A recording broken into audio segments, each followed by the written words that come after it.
This is Malam Aminu Kano's bedroom. 17 April 1983, Malam Aminu Kano died on this particular bed. And these two blankets. This is a real northern blanket. And this is Ghana blanket. 1964, his friend, Kwame Nkrumah, he was the one who visited Malam Aminu Kano to Nigeria. At Kano Airport, he gave him this as a gift. Malam Aminu Kano was saying he was 2 times Minister for Communication and Health, Chairman Army Forces Procurement Committee, Second Republic, formed a party, won 2 states. But all this position, Malam Aminu Kano, when he died, he left only 3 sets of cloth. And in his bank account, 141 naira. When he died? When he died, 1983. Kano's This house. is the original Aminu Kano's house. He lived in this house. You can see his coach when he was Minister for Communication, 1967. So he used this. He used this one. This Yeah, coach. He used this coach. And it's very heavy, sir. Wow. Try to lift it and here, though. Wow. Wait, is this wood or It's wood. metal? It's wood, not metal. He used to pray in the midnight here. His praying mat, the real original one, the white and the small one. That's where he used to pray in the midnight, according to his wife. So this is the grave This is the grave. of Malam Aminu Kano. This is where he's resting. That's where he's resting. So many visitors, when they came to pray for him, we used to encounter so many questions from them. Okay. Why he was not taken to the public, where the public cemetery. He was the first Nigerian politician who fight for the right of women in the history of Nigerian politics. Before he went there, women doesn't have the right to go and vote or be voted in election. Really? Of course, Malam Aminu Kano, he was the one who went in the parliament, he fight for that. Like Anthony Enahoro, he was the first Nigerian who raised the motion of self-government. So the same Malam Aminu Kano, he was the first politician who fight for the right of women. Educate women, especially in northern Nigeria, people were even scared of Western knowledge. Yeah. Especially women. Yeah. So Malam Aminu Kano, he was the one who fight for that.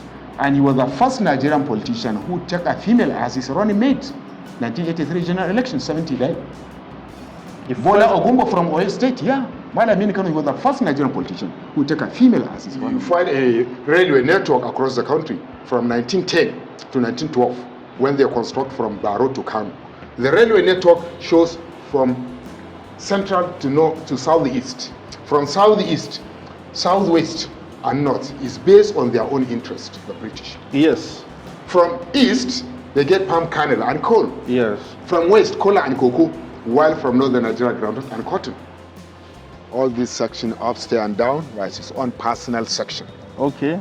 If he want to come down, meet his family, you can see stairs, there's the room and parlor for the first wife. So all this building belongs to him? Yeah, this is the original house. Okay. The second room for the second wife, room and parlor and toilet. Yeah. The room for children and their toilet and kitchen and stove. That's the original house of Malam Aminu. Original. Aminu Kano Teaching Hospital, one of the big teaching hospitals in northern Nigeria here in Kano. They named after him, like Aminu Kano International Airport. And this house, this center, was established by Babangida government. It's named after him, Aminu Kano Center for Democratic Studies. And from that junction outside, that road, up to BK Road, call it Aminu Kano Way. In Abuja, I know the road, very long way, Aminu Kano Way. So all these institutions named after him. Why? Because of his contributions. So guys, we are live and direct in Kano State, and what we are seeing here is Malam Aminu Kano Museum, a living history museum. So we are here in Malam Aminu Kano Museum. Who is Malam Aminu Kano? Malam Aminu Kano, when you come to Kano State, the international airport is named after him. This man is a great man, those that fought for the independence of Nigeria. This man have written a lot of books, and one thing is that a lot of our people, a lot of our youth don't know who is called Malam Aminu Kano. Why? So today we are in his museum. Let's go and find out about him. Let's let's tell the world more about this great man. The man we are talking about is somebody who is an activist, somebody who wants the poor to be recognized and rich, to everybody to coexist, to everybody to be one, to everybody to be equal. That's the kind of person we are talking about. So let's go and find out more about him. This is Malam Aminu Kano Museum in Kano State. Let's go.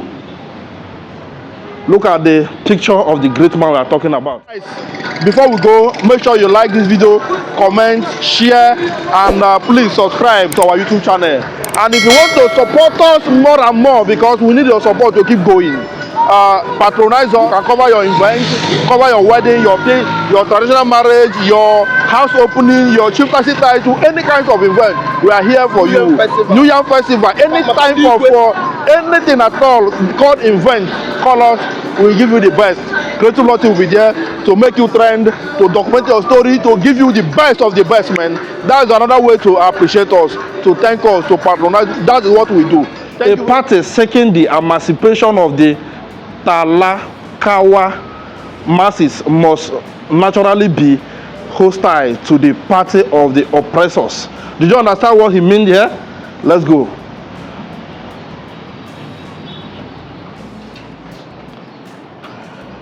Wow. Good afternoon, sir. Good afternoon. You're welcome, sir. All right. You're welcome. My name is Mallam Aminu.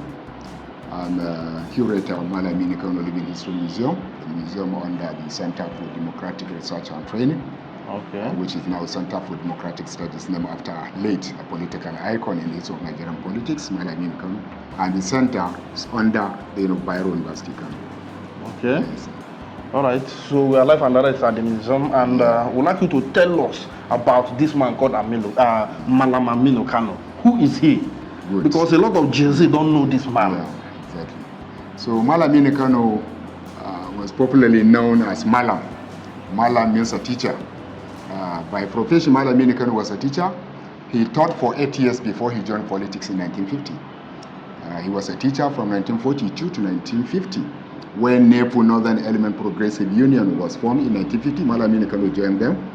And but now people used to know him as a politician. Of course, Mallam as a radical, a socialist, a political, he's a man of struggle. He fight for the right of common man, for the emancipation of the masses.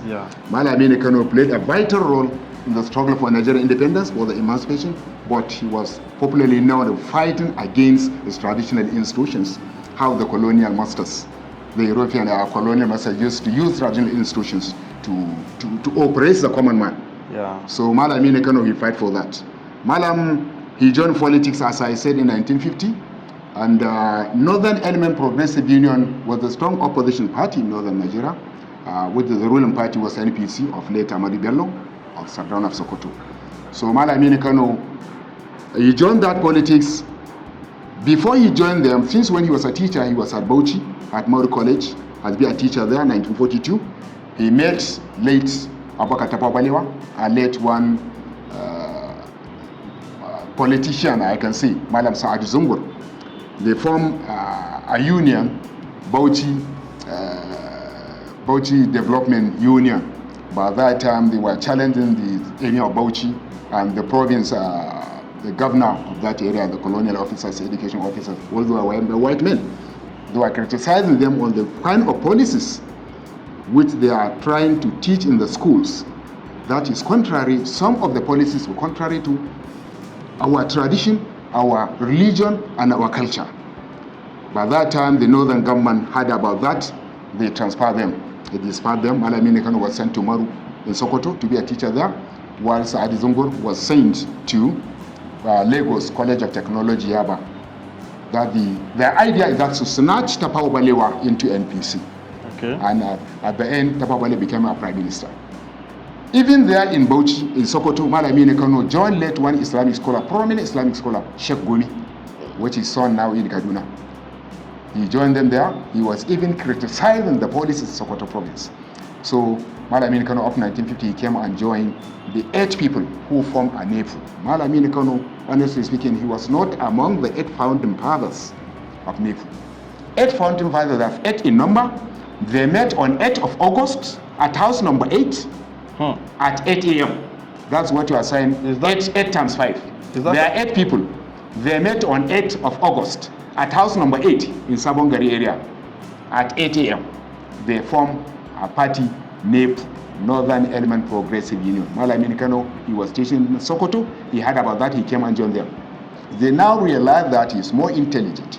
He's more capable to lead the party. They now handed over him. They gave him a president general of the party, of the NEPU. So the time, was it coincidence? The time, the place, everything, was it just coincidence or they planned it?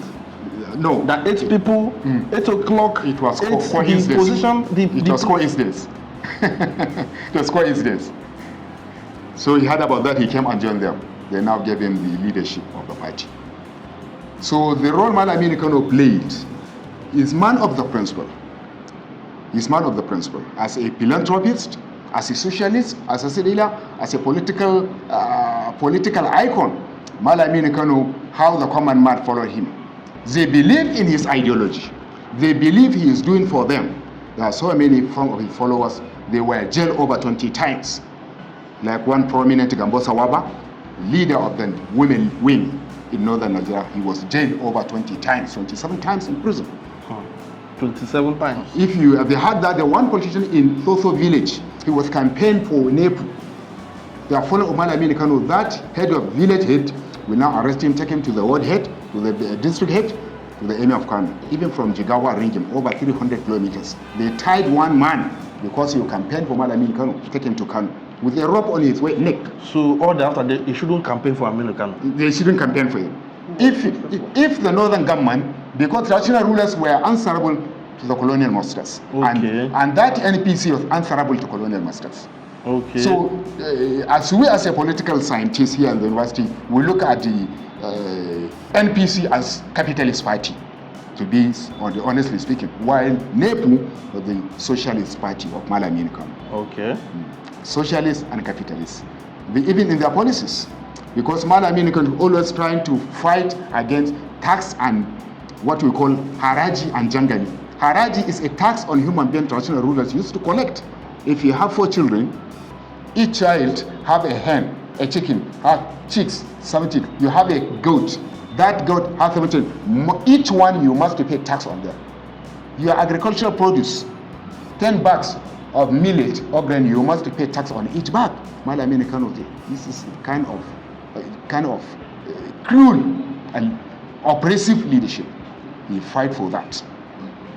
That is why Malam Aminu Kano, NPC and NEPU, they are not in good time, because even their policies, their focus was quite different. Yeah. It's contrary. So Malam Aminu Kano, when he joined that politics, he contested for a position of a member of the parliament in Kano North, but he was felt in early 50s. It was second election 1959, Malam Aminu Kano won a member of the national parliament, because he fight when he was in the parliament. He was the first Nigerian politician who fight for the right of women in the history of Nigerian politics. Before he went there, women doesn't have the right to go and vote or be voted in the election. Really? Of course, Malam Aminu Kano, he was the one who went in the parliament, he fight for that.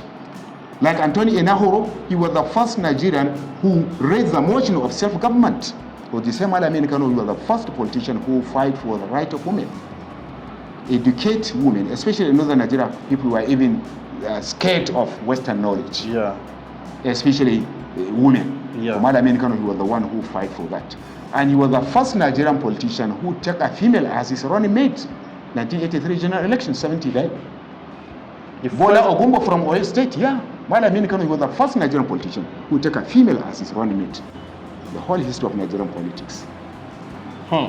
So Malam Aminu Kano, as a philanthropist, he established so many institutions, but he doesn't have financial capacity, because he was the man who was not after the material life. Yeah. When he died, he left only 3 sets of clothes and 2 red caps,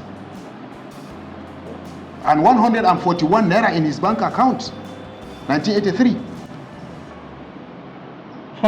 But he was 2 times minister, Malam Aminu Kano. Gawan appointed him in 1967 as Federal Commissioner for Communication. Yeah. For about 4 or 5 years. From there, transfer him to Minister of Health. He was one time Minister of Health. He was the first minister who established system of, or the program, what we are saying now, National Primary Health Care. But by that time, we call it National Primary Health Basic Scheme. Malam Aminu Kano was the first person who established that system in Lagos. For 2 times minister, he was 1 time chairman of the Nigerian Army Forces Procurement Committee of the Civil War. But all the allowances used to give him, he was not collecting. He used to take it back to government account. So Malam, he fight exhausted his life in the emancipation, the struggle for the emancipation of the common man. That's how he loved him. And because of his principle, people used to ask, how many children Malam Aminu Kano had? Malam Aminu Kano, he married about 3 to 4 times. But because of that principle, which is principle, we as a political scientists, we look at that principle, we call it democratic humanism. Okay. Democratic humanism. His driver and his wife, they are all human beings. Yeah. If you as a wife, you maltreat his driver, you can leave the house. He's a human being like you. He sees everybody as equal. As equal. As equal. No discrimination. No discrimination. This one is high class, this one is low class. No. Exactly. It doesn't so exist. all these wives, only one wife gave back to him. He has only one daughter in his life. Malam Aminu Kano, when you move in, you'll see his picture, her picture, and their 4 children. Wow. Even his house were now, he was not the one built the house. When Yakubu Gowon took over the government in 1967, he promised some of the top politicians in the First Republic, NCNC, Action Group, NEPU, NPC, he selected some figures from those parties and put them in his cabinet as ministers. Malam Aminu Kano from NEPU was selected as Minister for Communication and Gowon promised that when the nation is stable, they now hand over the government to elected civilians. So because of that reason, Malam Aminu Kano decided to leave the local area inside the ancient city where his family house was. He decided to go outside the city and build a bigger house. But as a minister, he doesn't have the money to buy even plot of land. He went to Bank of the North, collect a form, he won't collect a loan. As a minister? As a minister. So people used to rush and tell one prominent businessman who died recently, just last year, Amin Antata, the uncle of Dangote. People used to go and tell him, because he respects Malam Aminu Kano. See, Rakaide Alaji Malam Aminu Kano went, collect a form, he won't collect a loan from bank to build a house. He rushed and met him in his house. Please, Malam, don't collect that loan. No, I want to use my own sweat as common man suffered in the village. They pursued him. He refused. He said, nobody, only one person can ask Malam Aminu Kano to leave that loan and agree. Only one person, late Ado Bayero. Late Ado Bayero, Emir of Kano. Okay. Ado Bayero go and meet Malam Aminu Kano agreed. Amin Antata built this house in 1967. 1968, Malam Aminu Kano brought his family. He lived here for 15 years and died. He lived in this house from 1968 to 1983, April 17, 1983, Malam Aminu Kano died. So this is actually Malam Aminu Kano's house? This is the original Aminu Kano's house. He lived in this house. You can see his coach when he was Minister for Communication, 1967. So he used this one. This coach? He used this coach. And it's very heavy, sir. Wow. Try to lift it and hit it. Wow. Wait, is this wood or it's wood. metal? It's wood, not metal. Very heavy. Original. Wow. So Malam Aminu Kano, let me talk about his educational career level. Malam Aminu Kano, the highest qualification he has is diploma in education, which he studied in London. When he graduated from ABU Zaria, he was transferred to proceeded to London to obtain his diploma certificate in education. So by profession, I said earlier, he was a teacher. He taught for 8 years. So when he came back from London, he now became a teacher at Bauchi. You can see that picture when he came back from London. Okay, this is when he came back from London. He came back from London. He was a young man then. He was young. Wow. Malam Aminu Kano Second Republic formed another political party. In the First Republic, we talk about NEPU, okay. Northern Element Progressive Union Socialist Party. Okay. In 1979, when Obasanjo handed over power to civilian, to Shagari, Malam Aminu Kano formed another political party, PRP, People's Redemption Party. That party won election in 2 states, Kano and Kaduna. Both governors and senators are raised. So Abdulkadir Barareba Musa was elected in 1979 due to misunderstanding between the state assembly in Kaduna. They impeached him, so his deputy took over. So this picture, what we are trying to show here, the supremacy of the political party, the difference of that politics, of the contemporary politics now. The power, the party had the power over whoever you are. You must follow the guidelines or manifesto of that political party. The leader of the party can call the governor Kaduna Kano, come. You are now divert from what you promised to people. The supremacy of the political party. Yeah. But unlike today, Now the governor, in 2 days, he can change the party, the leader of the party in the state. Yes. So that's what we are trying to show here. 1979, when he went to Niger State, we said he contested for a presidential office under the PRP. He went to Niger State for campaign. Fulani of Niger gave him this as a gift. In Niger State? Niger State, yeah. Okay. So Malam Aminu Kano, you use Kano, Aminu Kano. That's why in our exhibition we're trying to show, to tell people what Kano, the aerial view of Kano in 1903. 1903, when the British took over Kano, on February 3rd, British took over Kano. British conquest, 03. So that's the aerial view of the city. Kano became center of commerce over 800 years, approximately, through the caravan traders. They were even the one that brought Islam to Kano in the early 1300s. The merchant traders who crossed the Sahara, fruit and Sahara trades, no aircraft, no train. That's how they come to Kurmi market, the ancient market here in Kano. That market exists over 800 to 900 years ago. Kurmi market. An ancient dye fit was established by Emir Romfa in the year 1498. 1498 was established and it still exists. What is that? Kofar Mata dye pit. They do tie and dye. That are direct. Okay. Tie and dye. Okay. And the major Kano cash crop. Before Nigeria realized oil, that's what we produce in northern Nigeria, granite. That's what I'm saying, granite pyramid.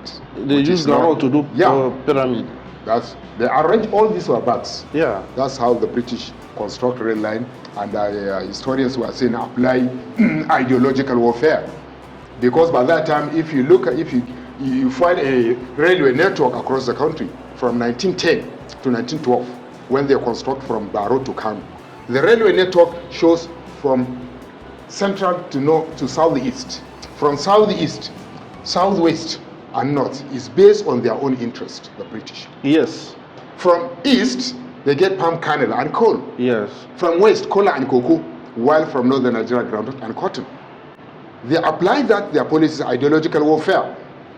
They buy this, later they say, you Nigerians have oil. That is for us to abandon our agricultural produce.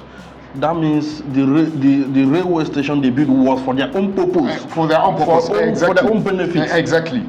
Very bad. And Dala Hill, the place from the nucleus of Kano City. This is the starting point of the city. Even Kano is somebody's name. Before Kano came, some historians were saying he came from Ethiopia. On his way, he was a blacksmith. He was finding a place where he can get iron ore. So by that time, pagans were living here.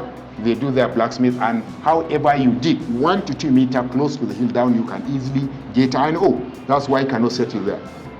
He became more expert. Some people from outside say, let me go to that man Kano and buy spare sword, knives, ridge, hoe. They now name the city after him, Kano City. Okay. If you climb the hill now, you'll see Kano like this. You see it clearly? Clearly, you can see it like this. Not far from here. Okay. And how the city wall, Kano City has been surrounded with wall since around 1100. For the first 1,000 years ago, Kano City has been surrounded with wall, which is no longer exists now, due to some factors, natural and human factors. Natural factors, rain, wind, and years, while human factors, people used to encroach the mud to get the mud and do their local bricks and such. Yeah. And our government doesn't care about such kind of action. And the old Kano Friday mosque was established 1860. The second mosque, since by the time Islam came to Kano about 500 to 600 years ago, this is the second central mosque. This is the current one. In Kano? The current one, close to Emir's Palace, northern part of the palace. Yeah. So I think we can move in. Talk about the Mallam. This is the great man. This is the great Malam Aminu Kano. A great man. We don't have people like him anymore. We don't have. That's why our politicians say, let us try to copy what Awolo did, what Malam Aminu Kano. But they are telling lies. They know they are telling lies. An artist's impression of Malam Aminu Kano. Malam Aminu Kano hailed from the family of Janawa. It's one clan here in Kano, and their family produced so many judges in Kano. And even his father was a judge. Malam Aminu Kano. His father was a judge. He's a Kadi, Sharia Kadi, judge. And his mother, Mallam Aminu Kano. I want to see a highlight that give you some light about this. His mother. We are saying in here, the name of the house, Mambaya. Mambaya House, Aminu Kano House. They are saying Mambaya. Mambaya derived from the word her friend used to call her Wambai's wife. That's her friend used to call her as nickname. But Malam Aminu Kano, as a young, he couldn't pronounce it properly. He cannot call her Mambaya as a child. He used to call her Mambaya instead of Wambai.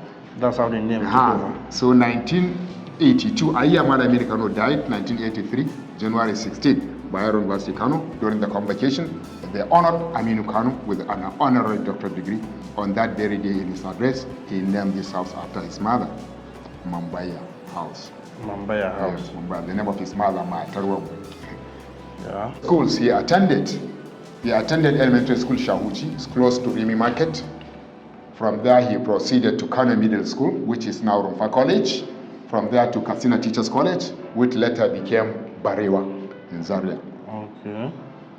And the Institute of Education in London, where he obtained that his diploma certificate. Okay.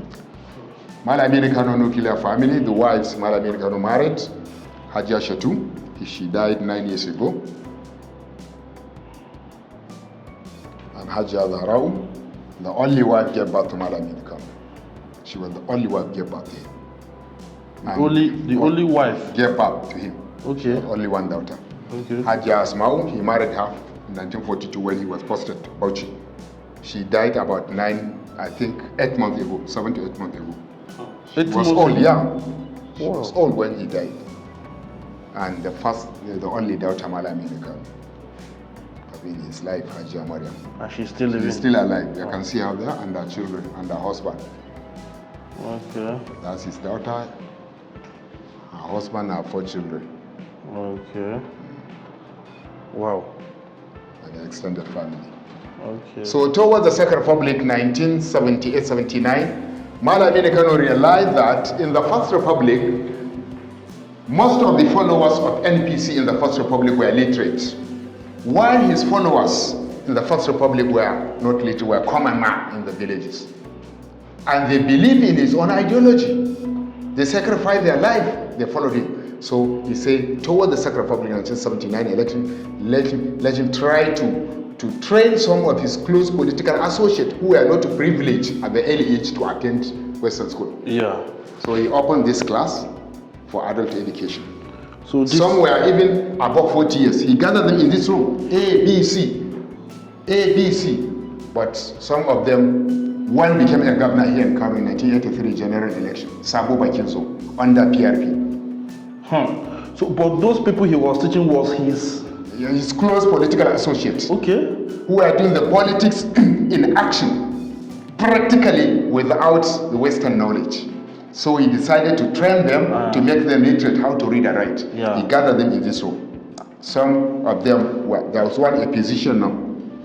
He died about 5 years ago. This psychiatric doctor was a student of Malam Aminu Kano. And former SGF. And all of them went and became big. Exactly. You see, the former SGF during Abacha regime, Aminu Saleh. Wow. This is and his contemporaries. This was not a student to him, he was a friend to him. When he was posted to Sokoto, he met them as a teacher, he met them at the school, at Promise Islamic School, but he is not a student to Mallam, he was a friend to him. Sheikh Gumi, resembled his son, the current one we are hearing his father. Oh, that's the father? Yeah, the father of that Gumi in Kaduna. The father that's his father. The father was a great man. That's a great man. It's a great man. You can see Malam Aminu Kano when he was at Bauchi, Maru College in Sokoto, when he was a principal there. Okay. When he met that Gumi in that school in Maru.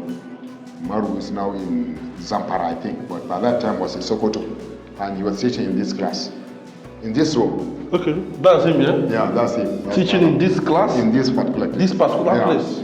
Wow. This is beautiful. This is beautiful. Yeah, that's the blackboard. Is that the board? That's the board. And is this the same board there? No, not the same one. Okay. Before it was the board that used to make it on the wall. Oh. That is meant plaster. Oh. And the one that put this one at least as a replica. Yeah, okay. Exactly. Wow. So let's go up and see his bedroom. This bed. The man is too much. Those days, we have people that genuinely want to serve people. Exactly. This is Palo. His bedroom is inside. So we decided to display some of his books, some of the Qurans he read, some were his own, some he inherited them from his father. That's for the Islamic books. And the ones for international relations, geography, history, when you go to library, we'll see his domes. Okay. So where he used to pray in the midnight here. He's praying mat, the real original one, the white and the small one. That's why he used to pray in the midnight, according to his wife. When we established the museum, we invited his wife because we are saying living history museum. Yeah. We tried to maintain some positions as when he was alive. Some original materials he used. Exactly. So she gave us this direction. That's why we do this pedestal for preservation and laminate it with the glass. Wow. This is historical. So Malam Aminu Kano was using this man to pray when he was alive. When he private was prayer. alive, which we are just like 43 years ago. Wow. And his bedroom here, where he died on.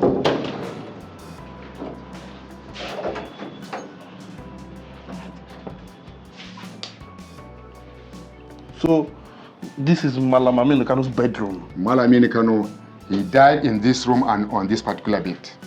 Are you serious?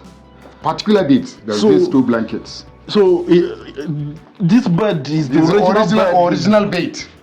Only the mattress, the bed sheet and pillows were not original ones. Okay. Because when he died, it was after 25 years with his mice, we tried to think of establishing something like this. We cannot get anything. Okay. Yeah. And 3 sets of cloth when he died as 2 times minister. Okay, so this is his original cloth. Kaftan, yeah. He used this kaftan and this suit. And what the present liars politicians were saying only they copy Concosia. This is a copy from Malam Aminu Kano ideology, this red cap. Wow. Wow. This is you guys preserved it. This is beautiful. So but how did he die? Like he said, he died of a protracted illness. It was about 6 months. He was not so. They even took him to London for 2 weeks. When he came back, he now recovered. It was after some month because of the age. After he died about the age of 63. Wow. Yeah. Wow. And 3 wives. And he doesn't use AC or ceiling fan. He said he will not use them until once the common man in Nigeria have access to that. Until when he died. That's his fan. He doesn't use generator, AC or ceiling fan. All these you see were the ones that we put there. Somebody like Malam Aminu Kano. You can't find it. That's how. Even by that time. So this man are the people, the kind of people that become saints when they die. Exactly. Because they lived the righteous life. He lived for the common people. Exactly. They trusted their life, the struggle for emancipating the common man from the hand of the oppressors. That's why if you look at the Tapa Balewa, if you go to Bauchi, or Farran, it's the same like this. That's what my Temasile was saying. When she was minister for, it was during the civil, the coup of 1966.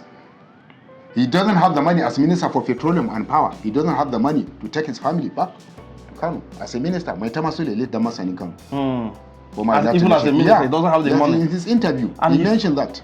And if he wanted to loot, he can loot. He can have as much as he wants. But they are not after that. Here at the Malam Aminu Kano's reading room when he was alive, this was his library. We can see him in this room when he was alive, around 1980, 81. Okay, this is his. About all these publications, about 2,800 books, he left there in our main library. We selected some dummies here and displayed them, which reading this book support that kind of ideology. Okay. Reading these books. So, is this all his book? All these his books. He wrote them? No, not one. The small ones he wrote, these small ones. Okay, these are the ones he wrote. He wrote. But he read almost all of them. He read almost all this. Okay. We selected these dummies from that 2,800 books he left. Okay. Wow. So this is international relations. Yeah. This is Nizi. Struggle for freedom. Nigeria yesterday by Alhaji Aminu Kano. Average political ideas of Malam Aminu Kano. Wow.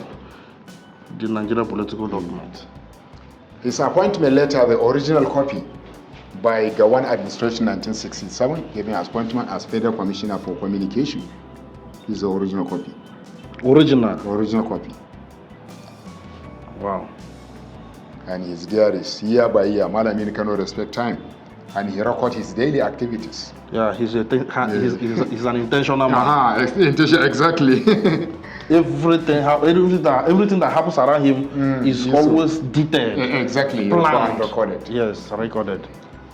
Was he said 1981, 82, a year before Malam Aminu Kano died, on 16 January, Bayero University Kano honored him an honorary doctorate degree. On that very day, he named this house after his mother, Mambaya House. You can see his picture at that convocation day. Okay. That is 1982, January. Okay. And you can see the academic gown. So this is the one there. Okay. Is that one he's wearing? Yeah, the one that you wearing. The same thing? The same one. The same academic gown. Wow. This is beautiful. That's 44 years ago. So you guys, I like how you guys preserve this rich history so that exactly. The new generation will learn. That's why we receive so many schools. We teach them, catch them young. We organize catch them young programs to produce a good leadership, younger generation. And this is a room where he used to receive some of them. He has a meeting with a large number. Yeah. There's no need to follow the way that we are coming. There's a stairs here. People will come from this way, come the upstairs and come and hold their meeting here. After the meeting, and now go back like this. Okay. So we display some photographs. The national assignment he carried out as Federal Commissioner for Communication before creating state. They were system of region. North Central, where the Governor Abba Kyari, Governor of North Central, Malam Aminu Kano, was Federal Commissioner for Communication, and the Permanent Secretary Margaret Epo. And Malam Aminu Kano, former Governor of Kano State, under Governor Administration, David Bamboy. And he was one time at New Nigerian newspaper, Kaduna, when Mamman Daura was Editor General. This Malam was Aminu Kano as Federal Commissioner. And he was at Benue with Totif. Totif conferred him an appointment title, traditional title. Yeah. Malam Aminu Kano with Chief Ademi II. Alafino for you. Alafino for you. And his wife with some foreign visitors. Wow. Has two briefcase and suitcase. This briefcase, Malam Aminu Kano, he went to London with this briefcase in 1957 for Constitutional Conference. He was holding this. This is the original one? The original one. The original one. 1957, we're talking about almost about 70 years. Yeah. Wow. A military gunman under government administration, his cabinet, Immortal Ramat, Chief of Afemiao, Malam Aminu Kano, J.S. Tarka of Benue, and Ali Mongunu from Maiduguri. And Malam Aminu Kano and Ao at Lagos Airport, and DHSP, former governor of River State, which is now a chief, Bayelsa, or I think Bayelsa. It's about, was about 99 or 100 years now. He was our immediate past year.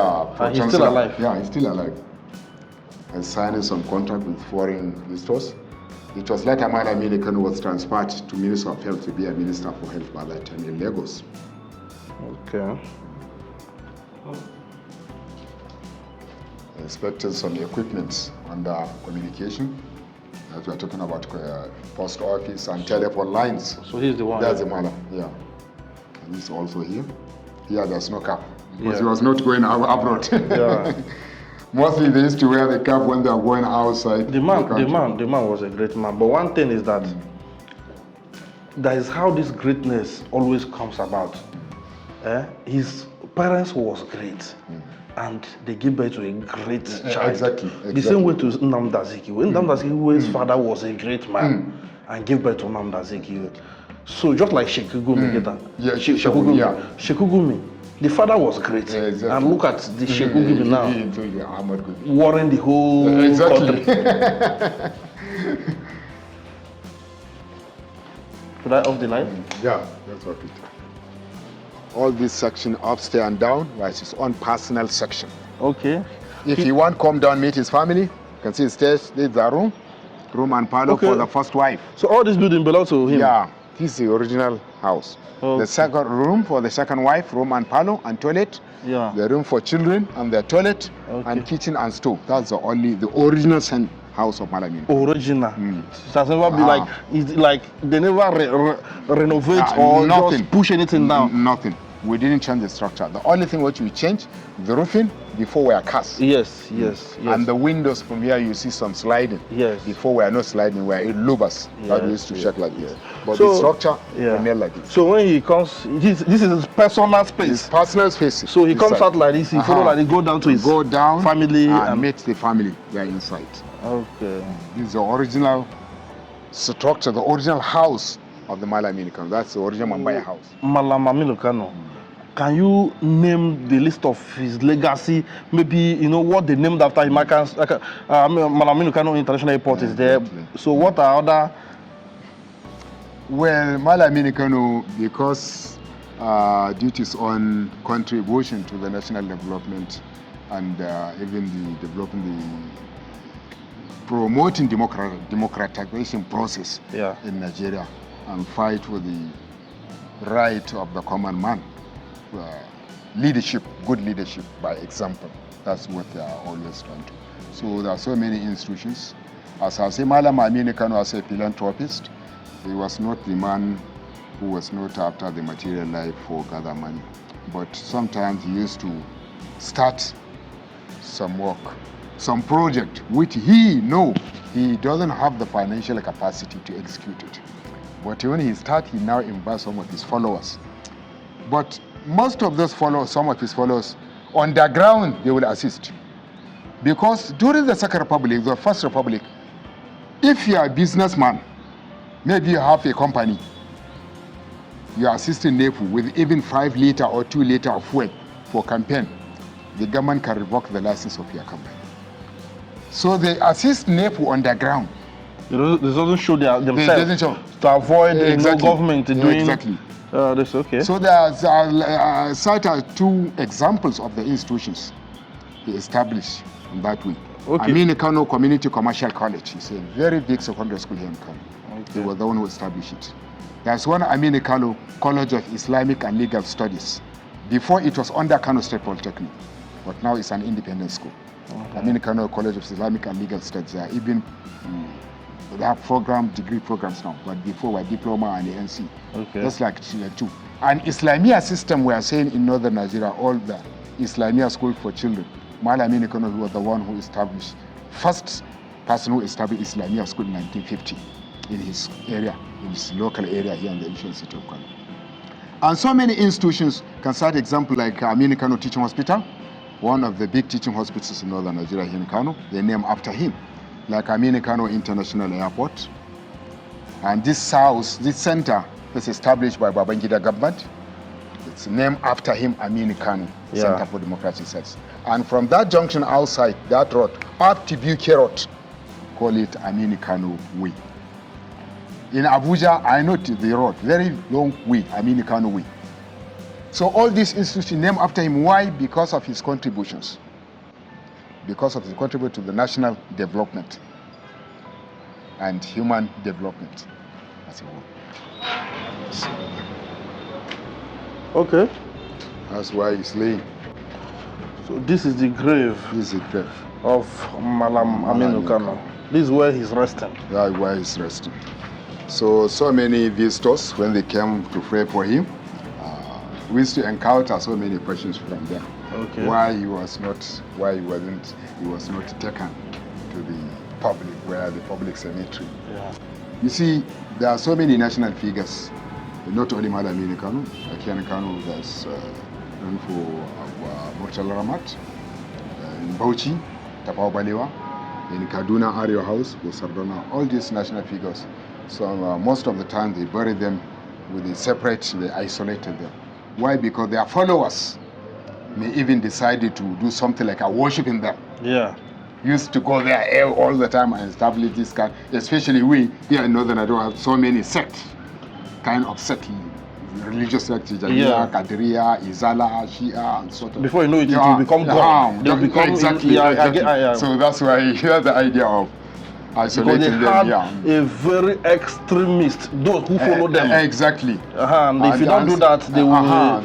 And still there are so many people who used to come and visit here. They don't need to enter museum. We just come to pray. Say, okay, open them. Take them 2 minutes. You see, some people see him as a saint. Exactly, exactly. So, what's his reason here? According to Islamic teachings, there are so many hadiths that the Prophet ﷺ says that when you're going to enter the graveyard as for visiting or pray, because it's allowed to go to cemetery and pray with your father's grave or something, but not the way some people used to. That's why there's hadiths which are going to Prophet's saying, if you are going to enter the grave, this is the prayer which you are going to. That is in Arabic, that's in English, and in Hausa. Read the Arabic, the English, let me see. The Arabic. Buraida, that's one companion of the Prophet ﷺ. For companion of the Prophet ﷺ, narrated that the Messenger of Allah, peace be upon him, used to teach them when they entered the graveyard to say, peace be upon you. All people of this abode, believers and Muslims, and we will, if Allah wills, join you soon. I ask Allah for pardon for you and us. Okay. That's in English, in Arabic, and in Hausa. Okay. So, what do you have to say about what do you have to say to people watching us, especially your people, students, people that would like to come this place? What do you have to say to them? So, this center was established mainly to teach the younger generation and to remind the present politicians, let them copy about the life and times, legacies of Malam Aminu Kano. The people like him, not only him, great our national figures in the Nigerian history of Nigerian politics. Go to Zik, Tafawa Balewa, Ahmadu Bello, Malam Aminu Kano, all those great heroes. The role they play, they are not doing it, their politics, they are not do their politics based on their own interests. They do their politics for the emancipation of the commoner, to serve the nation, not to serve themselves. Yeah. So this center was established by the University Kano to teach especially the student of political science. Because most of the students will receive here sociology, political science, history, even the directors of the university used to send professor of political science, geography, history, sociology. Only those social sciences. So our students, even the individuals, not only students, most of the researchers were here PhD students, undergraduate, somebody that had the zeal of Malam Aminu Kano, of people like him. You can see him with his wife and children. They come to pray him and go around the museum, tell the children this kind of leaders that Nigeria ever had. So this center is meant for to air the legacies of Malam Aminu Kano. To know who is he, why are we not trying to copy something from him. All right, thank you very much. You're welcome.